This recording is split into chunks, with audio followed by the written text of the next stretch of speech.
السلام عليكم ورحمة الله.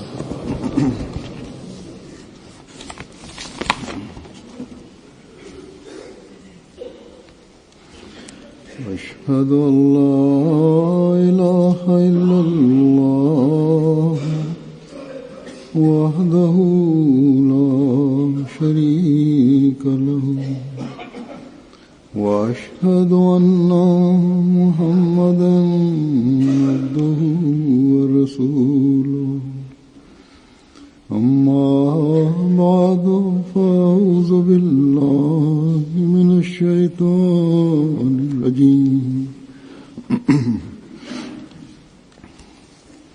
بسم الله الرحمن الرحيم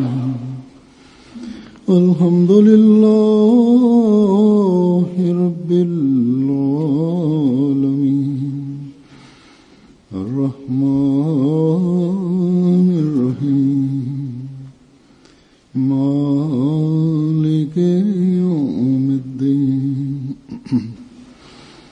إياك نعبد وإياك نستعين اهدنا الصراط المستقيم صراط الذين أنعمت عليهم غير المغضوب عليهم ولا الضالين.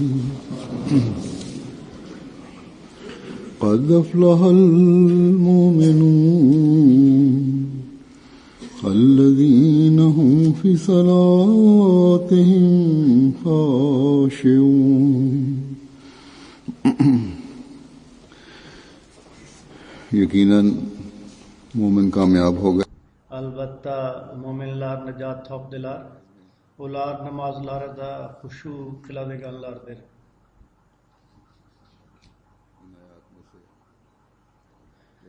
Mazkur birinchi oyatda Alloh taolo mo'minlarga ularning najot topishi borasida ishonchli xush xabar berdi.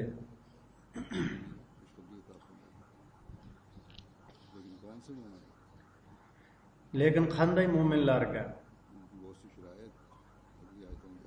Suraning keyingi oyatlarida Alloh taolo najot topuvchi mo'minlarning shartlarini zikr qildi. Va bu shartlarning yoki mo'minlar bezanishi kerak bo'lgan sifatlarning birinchisi namozlarida xushu qiladiganlardir.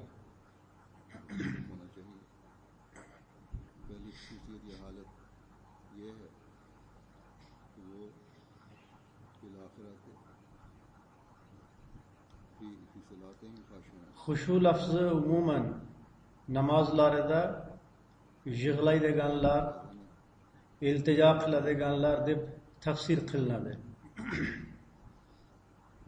Lekin xushu lafzining boshqa ma'nolari ham borki, toki mo'minda shu ma'nolar topilmasa, u iymonning haqiqiy darajasiga yeta olmaydi. Xushuning ma'nolaridan juda xokisorlik qilish, fani bo'lish, o'zini past tutish. Ko'rib turibsizki, bu birgina so'z qanday qilib mo'minning haqiqiy namozi va ibodatlarining go'zal hamda keng suratini chizib bermoqda. Ibodatlarida shunday darajalarga erishmoq uchun Allohga iltijo qilib, nihoyatda xokisorlik qiladigan, Allohning roziligini istab nafsini fani qiluvchi va xushu qilishning boshqa xususiyatlari bilan sifatlanadigan kishi u bir jihatdan Allohga yaqin bo'lmoqqa erishsa, boshqa jihatdan esa Allohning haqqini ado qilish bilan birga uning zimmasida Allohning hukmiga binoan xaloyiqning haqlarini ado qilish borasida fikr yuritadi. Shunday ekan, uning namozlari, uni odamlar bilan muomalasini isloh qiladi. Va Masih Maud alayhissalomning she'riy misralarida aytilganidek, gumoningda o'zingni barchadan yomon qilishi deb, yomon kishi deb bil. Shoyatki shu narsa seni Allohning rizosiga yetkazsa degan nasihatga amal qilishga sa'y harakat qiladi.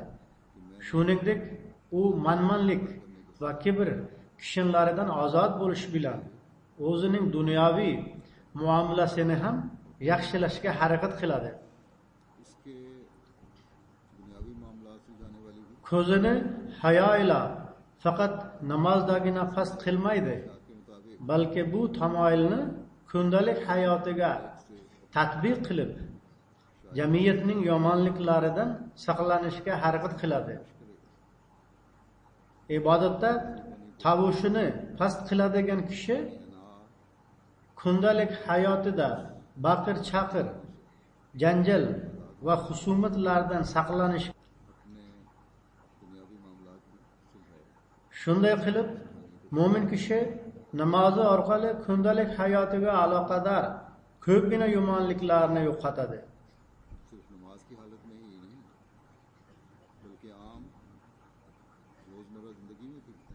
Shuning uchun ham Alloh taolo ana shunday tarzda namoz o'qiydiganlar va o'zlarida shu kabi o'zgarishlar hosil qiluvchi mo'minlarni najot topdilar deb aytdi.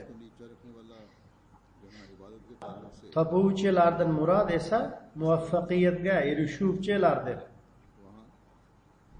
Najot so'zining keng ma'nolari bor.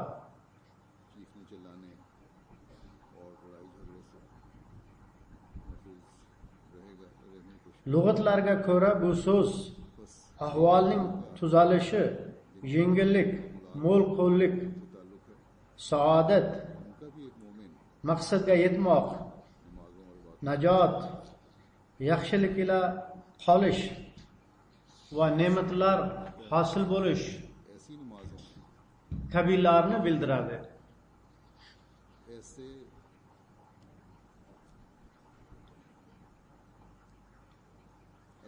Alloh taolo uning roziligi uchun amal qilayotganlarga qandoq fazl va karam qilayotganini yoki ularning o'z namozlaridan qanday foydalanayotganlarini ko'rib turibsiz.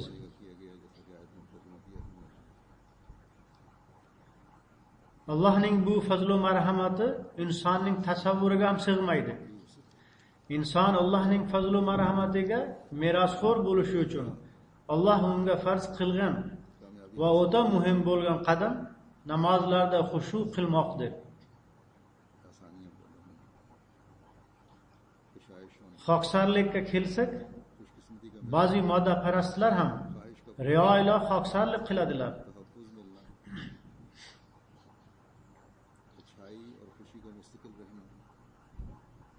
Ba'zilari esa kichik bir ish uchun mudhish bir suratda yig'lagan bo'ladilar. Va moddiy manfaatni ko'zlab o'zlarini past tutadilar. Yoki ba'zilari bu tuyg'ularni haqiqiy suratda izhor qiladilar. Lekin bu vaqtinchadir. Boshqalarning og'ir ahvolini ko'rganlarida ularni katta bir shafqat tuyg'usi egallab oladi.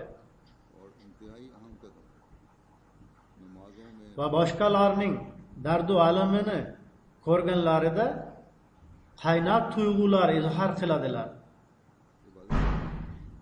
Lekin Allohning rizosi uchun emas, balki faqat foydani ko'zlab yoki riyo ila yo esa vaqtinchalik qiladilar.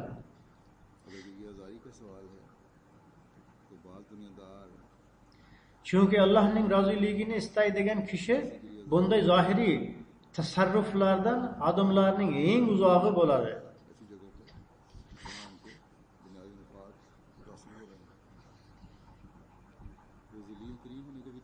Masih Maud alayhissalom dunyo ahlini egallab oladigan vaqtinchalik va o'tkinchi bo'lmish yig'i va iltijo kabi hissiyotlar haqida gapira turib deydilar.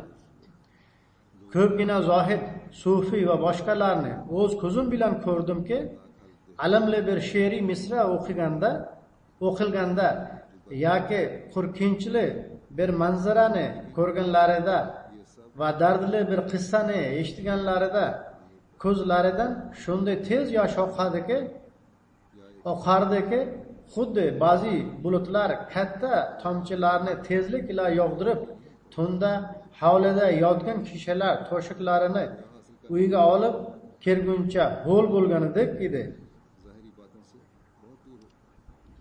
Ya'ni ko'z yoshlari xuddi to'siqdan yog'adigan serob yomg'irdek tez oqar edi. Lekin men ko'zim bilan ko'rib guvohlik beramanki, o'sha yig'loqlarning ko'pchiligi aldoqchilarning kattalaridan bo'ladi. Balki ular ko'pgina dunyo ahlidan ham yomonroqdirlar. Ularning ba'zilarini juda yomon tabiatli, yolg'onchi va firibgar topdim. Hatto ularning bu yig'i iltijo hamda xushu va xuzu odatlari meni majlisda odamlar qarshisida bu kabi shikastalik yig'i va alamlanish tuyg'ularini izhor qilishni yomon ko'rishimga sabab bo'ldi. Demak, ba'zi manzaralarni ko'rib ko'zlaridan darhol yosh oqadigan kishilar bor. Lekin bu tuyg'ular vaqtinchalik bo'ladi. Kuzatilgan narsa shuki, agar kishining shaxsiy manfaatlari bo'lsa, unda bunday kayfiyatlar umuman ro'y bermaydi. Lekin agar manfaatlariga mos kelmaydigan manzaralarni ko'rsa, bunday holat paydo bo'lishi mumkin. Ammo agar uning shaxsiy manfaatlari bo'lsa, u kishi zulmdan ham tiyilmaydi.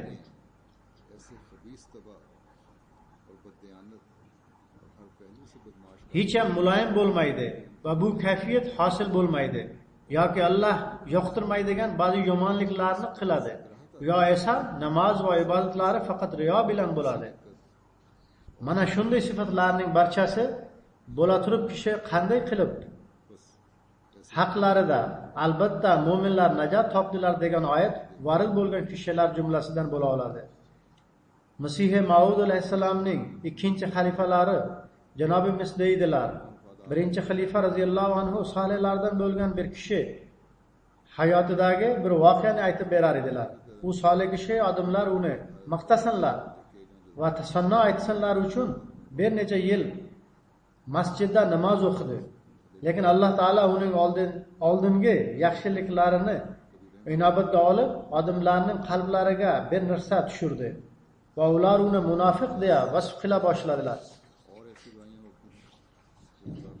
U odamlar uni maqtashlarini orzu qilar edi, lekin ular uni munofiq deya vasf qildilar. Oxiri bir kuni xayoliga uzoq umr kechirib, biror kishi uni yaxshi deb vasf qilmadi. Agar Allohning roziligini istab unga ibodat qilsa, Alloh rozi bo'ladi degan fikr keldi.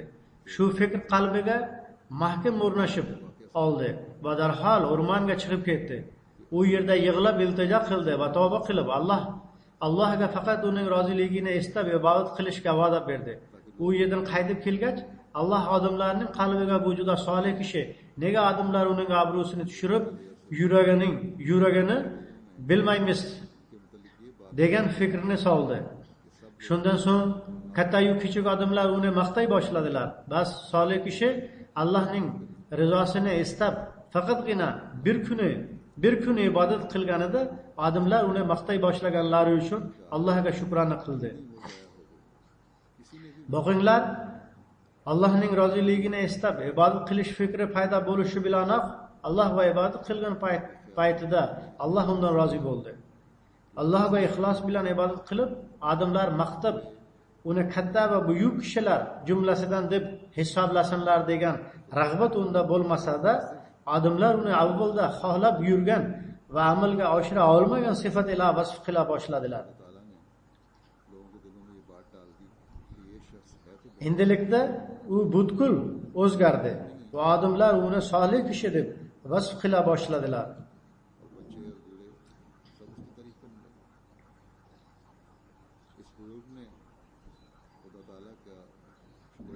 Bundan yana ma'lum bo'ladiki, Alloh taolo ba'zida kishining ba'zi bir qadimgi hasanatlarini e'zozlab, uning uchun isloh vositalarini muhayyo qiladi.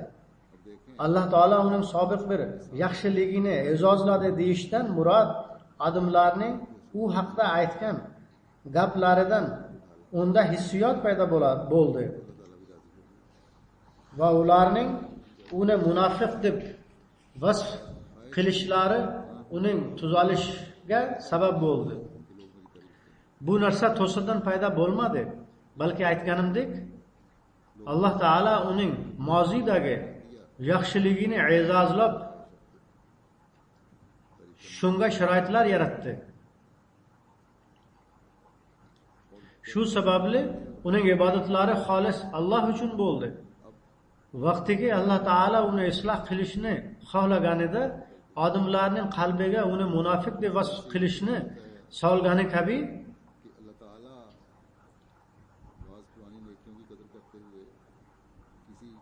ularning kalami so'ngidan uning qalbida ham hissiyot paydo bo'ldi.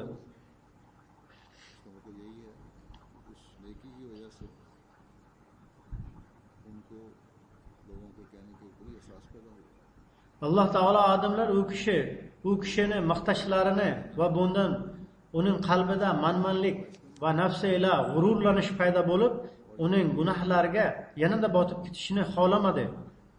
Shunday qilib, Alloh taolo uning qadimgi bir yaxshi amalini inobatga olgan holda uni isloh qilishni xohlab, uning uchun isloh sabablarini muhayyo qildi va u najot topuvchilardan bo'ldi.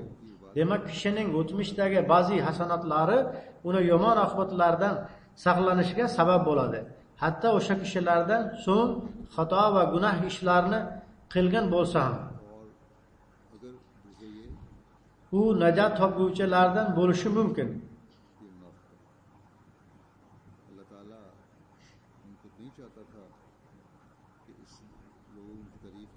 Bu ish Alloh taolaning rahmoniyatiga bog'liq bo'lib, agar u zot biror kishi uchun islohini iroda qilsa, mana shu yo'l bilan ham bo'ladi.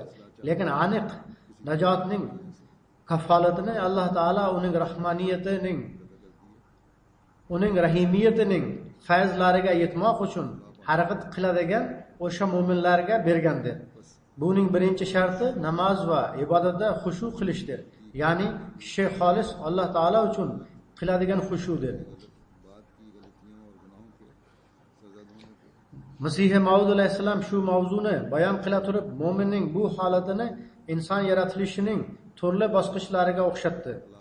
Endi sizlarga Hazrat alayhisalomning birinchi qismi yoki birinchi bosqich haqida aytganlarini taqdim qilaman. Ya'ni ular namozlarida xushu qiladiganlardir.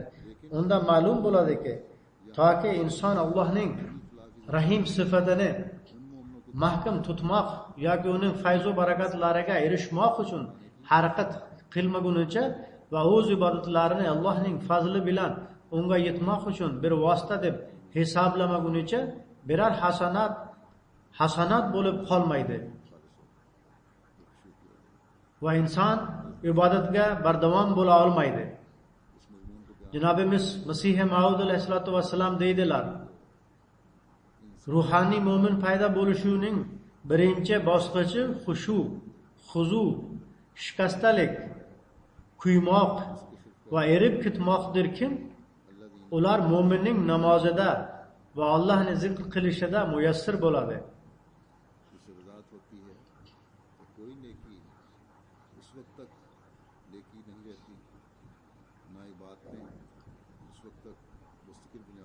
Ya'ni Alloh taolo oyatda ular namozlarida xushu qiladiganlardir deya marhamat qilganidek, inson o'zida erib ketmoq, shikastalik, xokisorlik, ojizlik,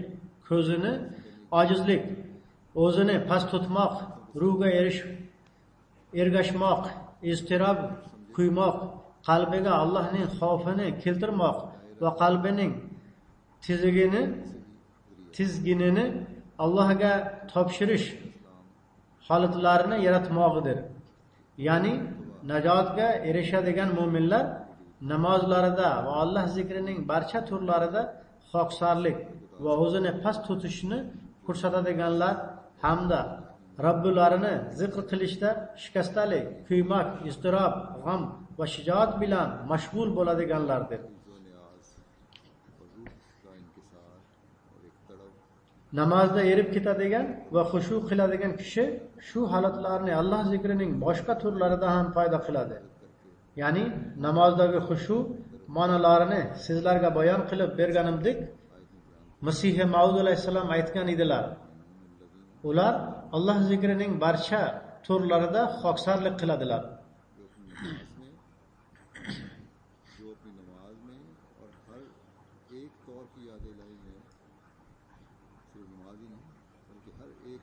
Ma'lumki, inson yurib va sayr qilib ham Allohni zikr qiladi, hamda zikr paytida xoksarlik ham qiladi.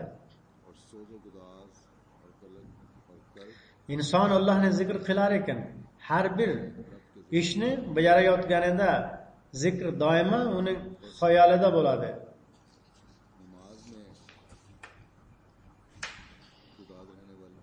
Hatto kundalik ishlarida ham o'zida xoksarlik hamda Allohdan qo'rquv holatini paydo qiladi.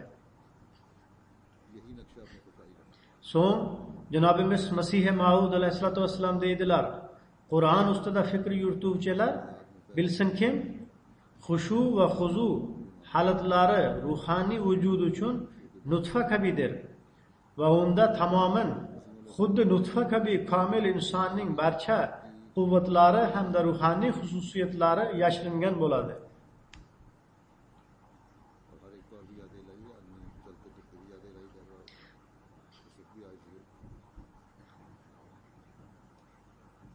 Ruhoniy bosqichlar insoniy tug'ilish bosqichlariga o'xshatildi.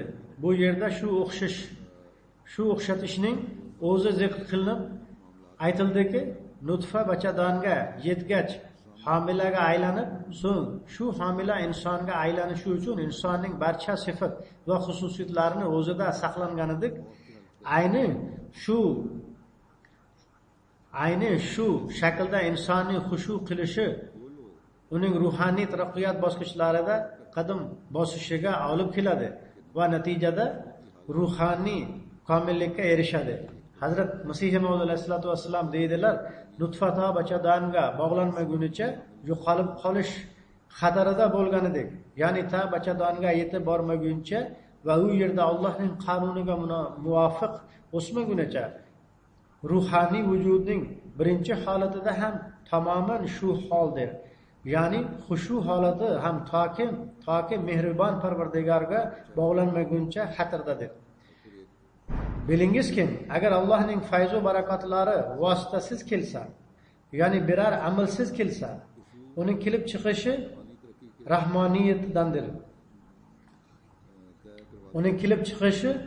rahmoniyatdandir. Bu xuddi Alloh taolo insonning foydasi uchun yer va osmonlar va ular o'rtasidagi narsalarni hamda insonning o'zini ham yaratgani kabidir.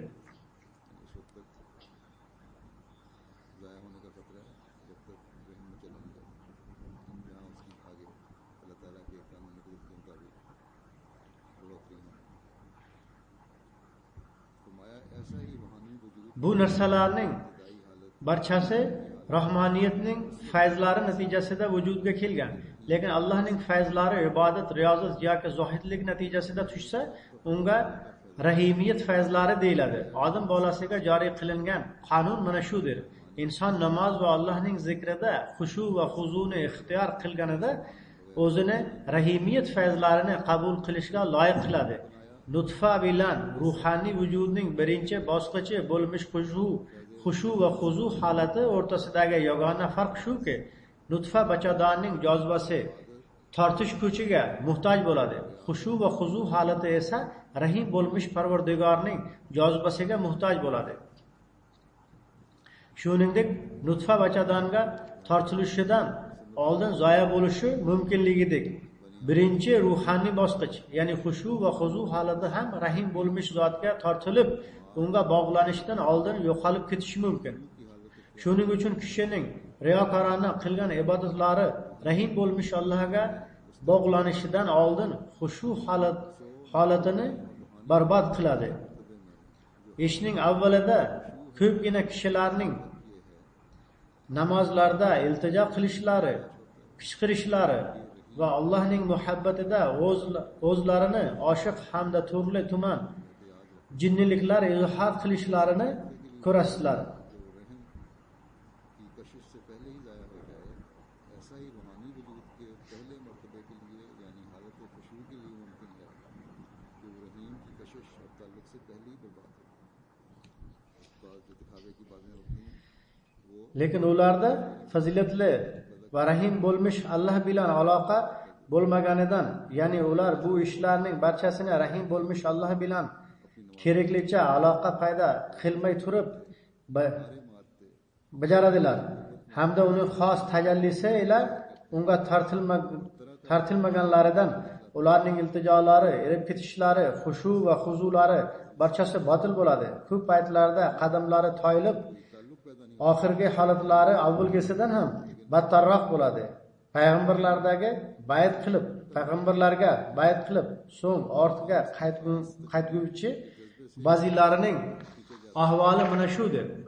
Bundaylardan ba'zilari Masih Maud alayhisalomning hamzamonlarida bor edi. Shular jumlasidan doktor Abdul Hakim edi. U kishi hasanatlarida bir darajaga yetgach tayilib ketgan. Bu nutfa bilan xushu o'rtasidagi ajoyib va qiziqarli o'xshashlikdir. Moddiy vujudning birinchi bosqichi bo'lmish nutfani tokim bachadan o'ziga tortib olmasa hech narsaga yaramaganidek, ruhoniy vujudning birinchi bosqichi bo'lmish xushu va huzu holati ham tokim rahim zot uni o'ziga tortmasa hech narsaga yaramaydi. Agar insonning xushu holati Alloh tomonidan yordamga sazovor bo'lib unga yetib borsa va rahim bo'lmish Alloh bilan aloqa paydo bo'lsa, ana shu kabi xushu maqbul va najot topguvchi bo'ladi. Aks holda u zohiriy bir yig'idan boshqa narsa emas. Ba'zilar deyishadi, bizlar ko'p iltijolar qildik va yig'ladik, lekin duolarimiz ijobat bo'lmadi. Ular o'z holatlarini ham ko'rib, tekshirib chiqsinlar. Boshqa lozim ishlarni ham bajaryaptilarmi yoki yo'q. Shuning uchun ko'p kishilar xayollarining ma'lum bosqichida namozlarida va zikr asnosida xushu va huzu holatiga musharraf bo'lganlari va yig'ilib oshiqlik holatiga tushganlarini ko'ramiz.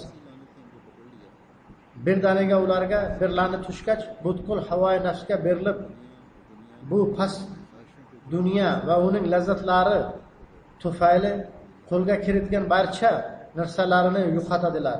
Buni xavf maqomi deydilar. Chunki xushu va huzu ko'p holatlarda rahimiyat bilan aloqasini mustahkamlash va rahim bo'lmish Allohning tortishi unda o'z amalini bajarmasdan oldin yo'qolib fani bo'lib ketadi.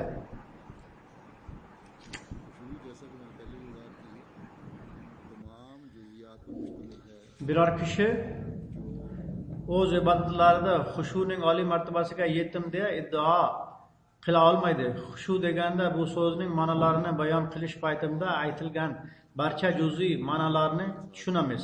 Endi agar inson mana shu juz'iy ma'nolarning barchasiga o'ta xoqsorlik va shikastalik ila rioya qilsa, Allohning rahimiyati uni o'stiradi. Masih Maud alayhissalom zikr qilgan misoldan insonga rahim bo'lmish Allohning rahimiyati uni qachon qabul qilishini va harakatlari qachon samara berishi ayon bo'lmaydi. Xuddi shu kabi moddiy jihatdan ham homilador bo'lmish amaliyoti qachon ro'y berishi va homilaning shakllanishi qachon boshlanishini bilib bo'lmaydi. Buning ma'nosi shuki, bu amal tirishqoqlikni talab qiladi. So'ng ba'zida shunday ham bo'ladiki, nutfa bachadanga yetib borgach, ba'zi nuqsonlarga duchor bo'ladi va shu nuqsonlarni o'zida saqlab qoladi.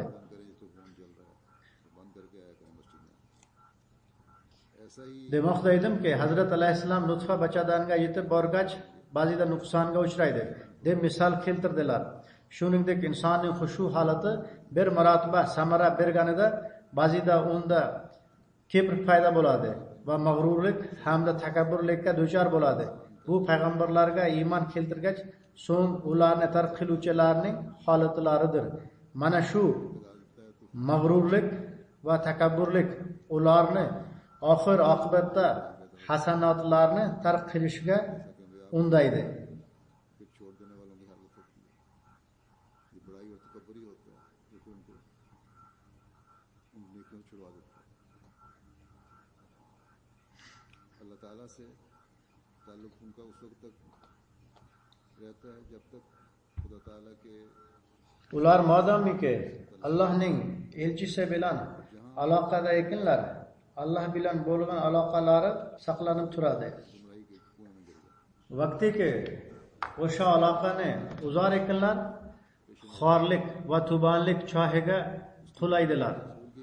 Shuning uchun Allohdan qo'rqishga rioya qilmoq, Allohning rahimiyati hamda uning fazlu marhamatlarini talabida sa'y harakat qilmoq va Alloh taolo bilan haqiqiy aloqa paydo qilish uchun kuch sarflamoq kerak.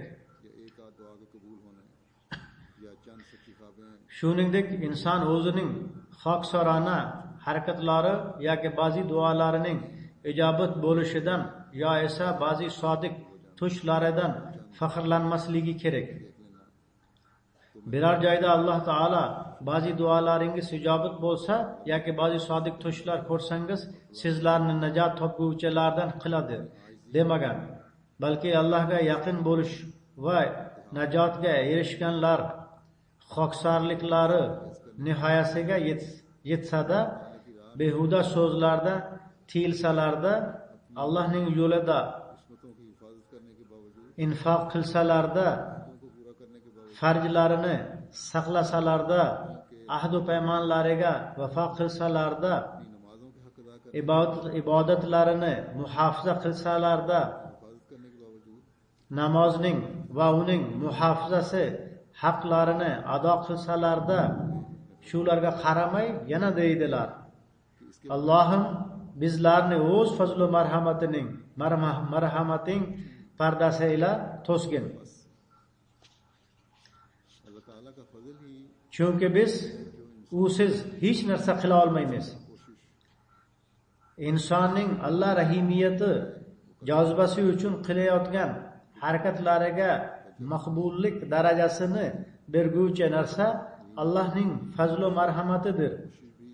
कोशिश जो है वो मुसलसल रहे Agar inson Alloh rahimiyati jozibasi uchun qilayotgan harakatlarini davom ettirsa, Allohning fazlu marhamatiga musharraf bo'ladi va Allohning fazli ila inson uning huzurida maqbul bo'ladi hamda oqibati xayrli bo'ladi. हमेशा सामने रखना चाहिए कि अल्लाह ताला Shuning uchun haqiqiy mo'min mana shu narsa, ya'ni Allohning falon va falon ishlarni qilgan mo'minlar najot topdilar kalomiga doimo rioya qilmoqi kerak. और हर फजल Yana shuning bilan birga mo'min kishi Allohdan kelgan har bir taraqqiyot va fazlu marhamatni बल्कि o'z harakatlari natijasidan deb bilmasligi kerak. अगर ये Balki bu najotni o'z hayotining bir bo'lagi qilmog'i uchun unda o'zi hech narsa qilgan emas degan nuqtai nazar bo'lsin. चंद हफ्तों के बाद Agar biror kishida mana shu xususiyat paydo bo'lsa, u albatta taraqqiyot manzillariga qadam bosadi. ताला के फजल को Aks holda bizning amallarimiz hattoki Allohning fazli vaqtinchalik o'ziga jalb qilgandan keyin ham foydasiz bo'lishi mumkin. अंजाम की तरफ तवज्जो रखनी चाहिए ताकि अल्लाह ताला के फजल से उसकी रहीमियत को जज्ब करते हुए हमारा Aytganimdek, e'tiborimizni doimo oqibatimizga jamlamog'imiz kerak. Tokim Allohning rahimiyatini uning xos fazli ila o'zimizga jalb qilaylik va tokim bu amallarimizdan har tomondan komil bo'lgan o'sha bola tug'ilsin. Allohga duo qilamizki, bizlarni ibodatlarida taraqqiy topgan paytlarida Allohga xoksorlik va itoatkorliklari ziyoda bo'luvchilardan qilsin. Modomiki bizning tasavvurimizga sig'maydigan ibodatlar va xushuga ega Nabiy sallallohu alayhi vasallam men ham jannatga Allohning fazli bilan kiraman desalar, u kishidan boshqasini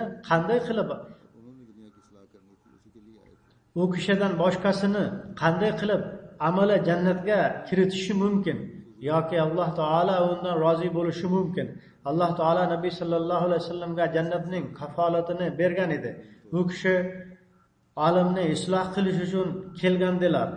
Shuningdek, birovning amali Nabiy sallallohu alayhi vasallamning amallariga o'xshashi mumkin emas.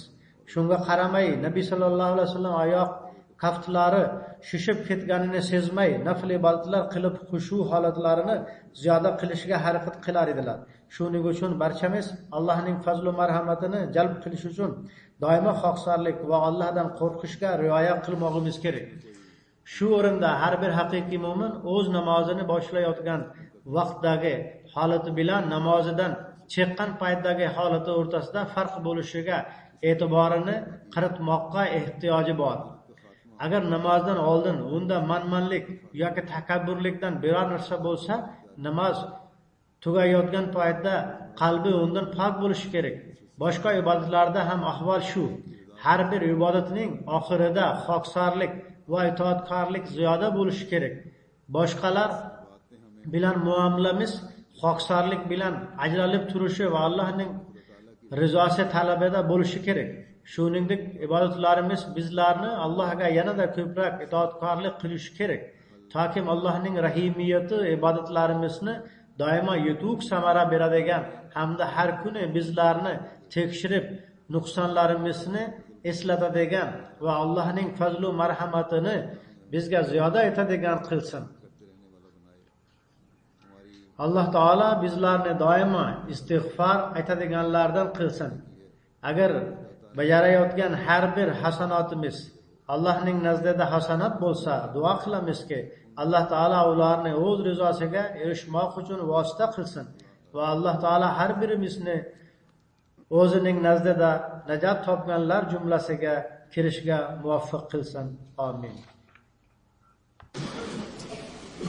Alhamdulillah nahmaduhu wa nasta'inuhu wa nastaghfiruhu wa nu'minu bihi wa natawakkalu alayhi wa na'udhu billahi min shururi anfusina wa min sayyiati a'malina. من يهده الله فلا مضل له ومن يضلل فلا هادي له ونشهد أن لا إله إلا الله ونشهد أن محمدا عبده ورسوله. عباد الله رحمكم الله إن الله يأمر بالعدل والإحسان وإيتاء ذي القربى وينهى عن الفحشاء والمنكر والبغي يعظكم لعلكم تذكرون.